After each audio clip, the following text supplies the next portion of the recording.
नमस्कार दोस्तों, आप सभी को सादर नमस्कार। राजनीति और लोकतंत्र में हिस्सेदारी चाहिए, वोटों की हिस्सेदारी चाहिए। जो देश में लोकतंत्र के माध्यम से जनता के लिए जनता द्वारा चुनी गई सरकार होगी, सरकार चुनी जाएगी जनता द्वारा, जनता वोट देगी।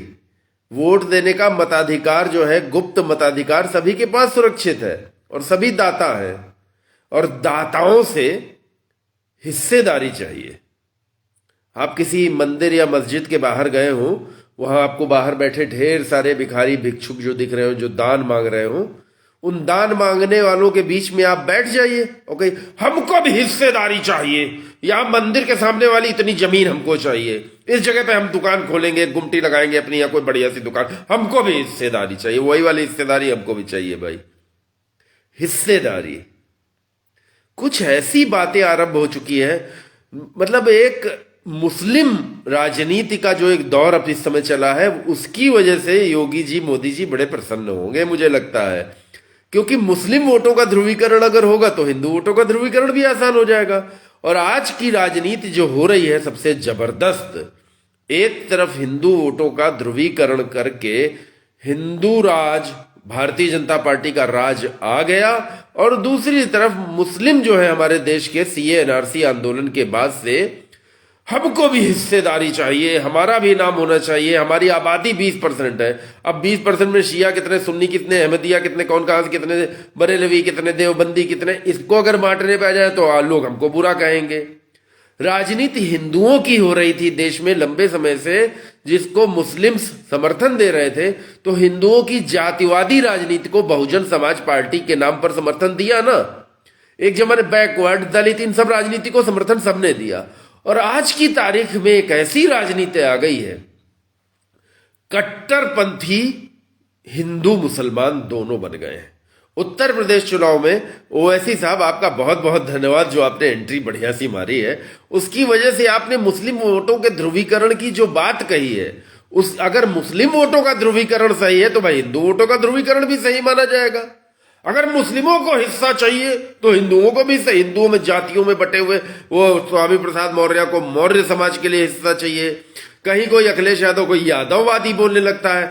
और इस समय आज जो अंजना ओम कश्यप का 2 जो इंटरव्यू हुए हैं अखिलेश यादव के, जिसमें ईमानदार पत्रकारों की जो सूची बन रही है ना, वो ईमानदार पत्रकार बहुत बड़ी संख्या में ऐसे आ गए हैं जो यूट्यूबर हैं, जो यूट्यूबर पत्रकार हैं, और वो सिर्फ, सच कह रहा हूं, भ्रष्टाचार और दलाली, कुछ खर्चा दे दो, विज्ञापन दे दो, बस उसी पे उनका घर बार चल रहा है, किसी का ज्यादा किसी का कम, कंपटीशन सिर्फ भ्रष्टाचार की हो रही है।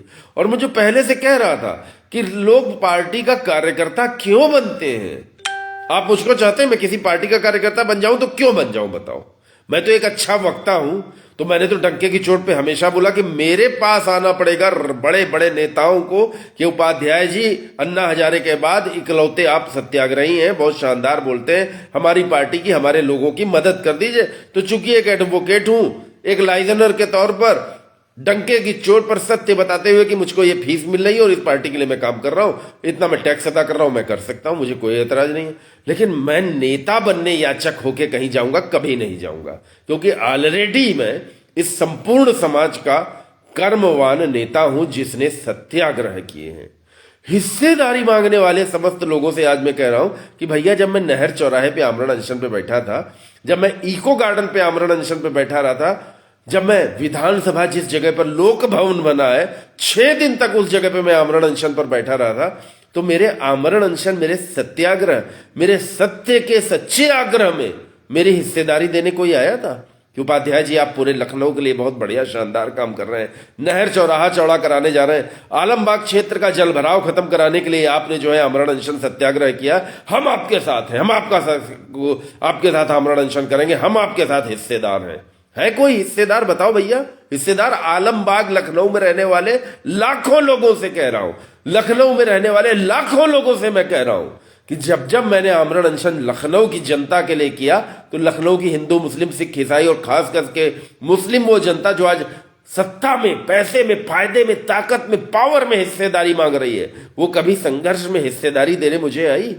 किसी ने मुझको हिस्सा दिया कि उपाध्याय जी आप करिए, आपके साथ हम भी हैं? हमारे मोहल्ले के, हमारे पिताजी के साथ के लोग, हमारे आसपास के लोग, हमारे अपने, अगर केबल टीवी के लिए कभी किया था तो ट्रेड से जुड़े लोग, नहर चौराहे पर जब किया था तो मेरे स्कूल के टीचर्स आई, मेरे स्कूल में जो पियून होता था वो मेरे साथ रात में रुकता था, जनता आती थी थोड़ी देर के लिए, बैठ के अखबार पढ़ के थोड़ा मुझे सांत्वना दे के अपने घर चली जाती थी। और वही जनता आज मुख्यमंत्री में मुझे हिस्सेदारी दो, भले खुद की औकात पार्षद का नामांकन करने का भर की ना हो, जिंदगी में कभी कोई छोटा सा छात्र संघ का भी चुनाव जिन लोगों ने लड़ा, हमें हिस्सेदारी चाहिए, हम मुसलमान हैं, हम हिंदू हैं, ठाकुर हैं, ब्राह्मण सम्मेलन कराओ, ब्राह्मणों को हिस्सेदारी दो, नहीं SC ST को हिस्सेदारी दो। अरे मनुष्यों को, सत्य को हिस्सेदारी देने वाला कोई है? बताओ भाई। चुनाव लड़ूं, नेता बन जाऊं, क्यों बन जाऊं? कार्यकर्ता बन जाऊं कि भाई ठेका, वो वाला ठेका उधर का जो काम है मुझे ही मिलेगा, वो जिला पंचायत से होगा, ये नगर निगम से होगा, ये LDA से या ADA से या कोई डेवलपमेंट अथॉरिटी से ठेका होगा, या नहीं वो ट्रांसफर पोस्टिंग में एक इंस्पेक्टर आने वाली सरकार में एक ट्रांसफर पोस्टिंग ये करा देंगे तो इतना पैसा आ जाएगा, इसलिए मैं कार्यकर्ता बनूं? मैं किसी भी दल का कार्यकर्ता क्यों बनूं? मुझे अखिलेश यादव की बात आज बहुत अच्छी लगी। मिलिट्री स्कूल और सैनिक स्कूल का फर्क भी मालूम है किसी को? हमारे देश में, भारत में कुल मिलिट्री स्कूल कितने? कुल 6 मिलिट्री स्कूल है, और अखिलेश यादव ने मिलिट्री स्कूल से शिक्षा हासिल की। तो जो एक उसके बाद विदेश में भी जाके पढ़े, उच्च शिक्षित एक मुख्यमंत्री जिसने 5 साल काम किए और वो केवल अपने कामों की चर्चा कर रहा है, उस पर यादववाद, मुस्लिमवाद, ये वाद, मतलब ओवैसी साहब की वजह से जुम्मनदरी बिछाव वाला नाटक चालू हो गया। उसके बाद बाकी सारी पार्टियां यादववाद। अंजना ओम कश्यप को जो अखिलेश यादव ने जवाब दिया, वो सबसे सटीक जवाब दिया कि आपको वोट देना है, आज से 15-20 साल पहले अंजना ओम कश्यप के पूरे खानदान की हिस्ट्री निकाल लीजिए, जो जितने बड़े बड़े पत्रकार बने घूम रहे हैं, वो सारे पत्रकार जो मुझको, मैं अनिल उपाध्याय, आलमबाग लखनऊ नहर चौराहे पे साझा केबल चलता था, जो मुझको वीडियो कैसेट देने आते थे अपने लोकल न्यूज का, शहर की बात, सिटी हलचल, सिटी न्यूज, इस तरीके की वीडियो जो न्यूज चलती थी, आज की तारीख में करोड़ों के मालिक कैसे बन गए? उनके तो पूरे खानदान से मैं वाकिफ हूं, क्योंकि जो नेताजी लोग हैं ना, ये दक्षिणा हमको नहीं देते, इस सच्चे ब्राह्मण को कुछ नहीं मिलता। ये सच्चा ब्राह्मण तो बेचारा अपना अस्पताल चलाने के लिए, समाज सेवा करने के लिए परेशान, अपने हॉस्पिटल पर ही सोच रहा है कि मैं अपने गांव की सारी जमीन बेच के समाज के लिए एक अस्पताल बना दूं, यहाँ सेवा होगी, तो डॉक्टर नर्सेस सब जो है ज्यादा से ज्यादा कमाना, दारू पीना, मसाला खाना, गलत हरकतें करना वाली सब मिल गई हमें। तो ये मैं कहां से मैं अच्छे विचार का व्यक्ति हूं, सत्य बोलने वाला व्यक्ति हूं, तो मुझे अच्छा समाज चाहिए। वो अच्छा समाज कहां मिलेगा अगर हम आप सोशल मीडिया पे जो नया समाज बन रहा है, जिसमें एक दूसरे के स्वतंत्र विचारों का हम लोग सम्मान करें, आदर करें, बातों को समझें, ठीक से बोलें, दूसरे को समझाएं, ये इतना बढ़िया सोशल मीडिया जो हमारे हाथ में मिला, इसको भी कुरूप किया जा रहा है, झूठी राजनीति से, झूठे चाटुकारिता से, किसी न किसी के अपने आप को मानसिक गुलाम बना करके। मैं अच्छा समाज कहां ढूंढूं बताइए?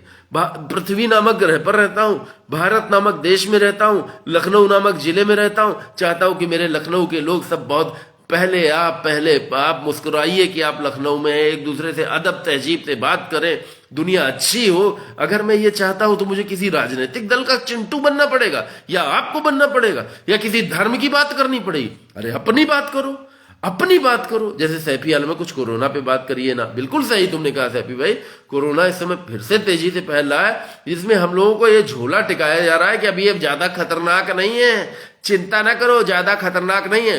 फिर धीरे धीरे जब मौसम बदलता ना, अभी जाड़े के बाद जैसे मौसम बदलेगा, थोड़ा और समय होगा, हमारी आपकी इम्यूनिटी हमेशा परमानेंट एक जैसी नहीं रहती है। जरा सी इम्यूनिटी वीक हुई, अंदर के किसी अंग पे कुछ अटैक आया, इम्यूनिटी वीक होने की वजह से कोई वायरल फीवर आया, साधारण कफ एंड फ्लू हुआ, कोरोना कब अटैक कर देगा कोई नहीं जानता। फिर से वो दिन हमारे सामने आ सकते हैं, क्योंकि हमें आपको दिशा देने वाला सैफी भैया खुद बताओ, हमको दिशा चाहिए, हमको गाइडेंस चाहिए कि मुझे बीमारी से बचना है, अपने समाज में अच्छे से रहना है, तो हमको गाइड करने वाला कौन है? कोई भी मीडिया चैनल छोड़ो, कोई स्वामी प्रसाद मौर्य को अच्छा कर रहा है, कोई बुरा कर रहा है, कोई किसकी चाटुकारिता कर रहा है, कोई। मीडिया समाज के लिए है ना, और मीडिया ही समाज को सबसे ज्यादा कंफ्यूज कर रहा है। तो ये जो आज की राजनीति हो रही है, जिसमें मुस्लिम ध्रुवीकरण, हिंदू ध्रुवीकरण, इन सबके बीच में आ गया है एक अनोखा ध्रुवीकरण, अखिलेश यादव। और अभी बुआ और बबुआ का खेल भी देखिएगा। ये बुआ और बबुआ के डायलॉग कब से हुए? जब से अखिलेश यादव ने मायावती को कहा मेरी बुआ समान है, तो मायावती ने पलट के कहा ठीक है हमारा बबुआ है। तो बुआ बबुआ का जो खेल है ना, बुआ कुछ नहीं बोल रही है, बुआ एकदम ठंडी है। मायावती के मुख से जो सतीश चंद्र मिश्रा, मायावती जी जो है अब विधायकी का चुनाव नहीं लड़ेंगी, और मतलब ऐसी ऐसी बातें हो रही हैं जो अप्रत्यक्ष रूप से मुझे स्पष्ट दिखाई देने लगा है कि बहुजन समाज पार्टी अंत में अप्रत्यक्ष समर्थन देगी, जरूर देगी। क्योंकि अब जो राजनीतिक दशा दिशा है ना, उसको बदलना बहुत आवश्यक हो गया है। धर्म की राजनीति लंबे समय तक इस आधुनिक युग में नहीं चल सकती है। राम मंदिर बन जाएगा, लेकिन राम मंदिर के अंदर जो निर्माण होने के बाद एक से उपकरण लगेंगे, वो तो आधुनिक उपकरण होंगे। वहां जो ऑडियो सिस्टम लगेगा, लाइट के सिस्टम, पूरा अयोध्या जगमगा दिया जाता है, तो वो अयोध्या कहिए चाइनीज लाइटों से जलता हो। तो जो आने वाली टेक्नोलॉजी है उससे मनुष्य नहीं भाग सकता। जैसे कुतुबुद्दीन सिद्दीकी ने रोजगार, हेल्थ मेन मुद्दा बनना चाहिए, और बन चुका है ये 100% बन चुका है। इसको समझिएगा मेरी बात को। तो आने वाले दिनों में कौन कैसा होगा अभी कुछ नहीं कहा जा सकता है। अभी मायावती के पत्ते खुलेंगे। असदुद्दीन ओवैसी के रूप में मुस्लिम लीडरशिप के नाम पर अगर मुस्लिम लीडरशिप पक्की की जाएगी तो हिंदू लीडरशिप भी पक्की हो जानी चाहिए, जरूर हो जानी चाहिए। अगर आप मुस्लिम लीडर जाति धर्म की राजनीति को आप बढ़ावा देंगे तो फिर हर धर्म हर जाति की भी राजनीति होनी चाहिए ना। यही है सही। तारिक जमाल के सपा आ रही है, यही है। सपा क्यों आ रही है? क्योंकि असदुद्दीन ओवैसी, प्रियंका गांधी, मायावती, इतने बड़े बड़े राजनीतिक चेहरे हैं ये, इनके पास क्या इतनी कुवत नहीं है कि एक तीसरा चेहरा मुख्यमंत्री का पेश कर देते? तीसरा चेहरा आप मुख्यमंत्री का कोई पेश नहीं कर पा रहे हैं, तो आप योगी और अखिलेश यादव से ही तो मांगेंगे हिस्सेदारी। वही हो रही है, कुछ उसके अलावा कुछ हो ही नहीं रहा है। ये एकदम सच्ची बात है। आप कितने भी तरीके से घुमा के पकड़िए, नाक आपको पकड़नी इधर से पकड़िए उधर से पकड़िए, लेकिन पकड़नी तो नाक ही पड़ेगी ना। चुनाव होने जा रहे हैं। मायावती, प्रियंका गांधी, असदुद्दीन ओवैसी, इन सब लोगों ने अपना एक भी प्रत्याशी मुख्यमंत्री या उप मुख्यमंत्री का कोई बताया? हवा में सब बातें हो रही हैं खाली, और चुनाव होने जा रहा है बड़ा अनोखा ये। तो मित्रों, अंजना ओम कश्यप और जो सामने बातें आ रही हैं, मैं उसकी बात कर रहा हूं कि आपसे मैं पूछ रहा हूं, आप किसी को वोट क्यों करने जा रहे हैं? जैसे कोई भी व्यक्ति आता हम ये करने जा रहे हैं, तो उसका घर पता ठिकाना कुछ उस अपने इलाके, अपने विधानसभा क्षेत्र के बारे में कुछ बताएगा कि मेरे विधानसभा क्षेत्र में ये विधायक है, पिछली बार मेरे विधानसभा क्षेत्र में इतने इतने वोट पड़े थे, ये हुआ था। वो कोई नहीं बता सकता है। बस चिंटू बनना है, किसी को अपना खुदा बनाना है, नाजायज बप्पा बनाना है, बस उसी का गुण गाना। मैं ये नहीं कर रहा हूं। मेरे सामने जो आता है मैं वो बोल रहा हूं। हालिया मैंने बोला ना, बताइए मायावती जी का कोई इंटरव्यू आ रहा है, प्रियंका गांधी का कोई इंटरव्यू आ रहा है, असदुद्दीन ओवैसी आ रहा है। मुस्लिमों को उनका हक दिया जाए तो हिंदू कहेगा हमको हमारा हक दिया जाए। पर तो भाई भाजपा सही है, भाजपा को आना चाहिए। कोई क्यों कहेगा फिर इधर उधर की बात? समझिए मित्रों, ये राजनीति बड़ी अनोखी हो रही है, रोचक हो रही है, और सोशल मीडिया पर से ही इसको धार दी जा रही है। सैफी आलम ने क्या कोरोना में भी रैली, ये हम क्या जाने, रैली करने वाले लोग जाने। चलिए फिर बाद में बात करेंगे, छोटा सा लाइव है ये।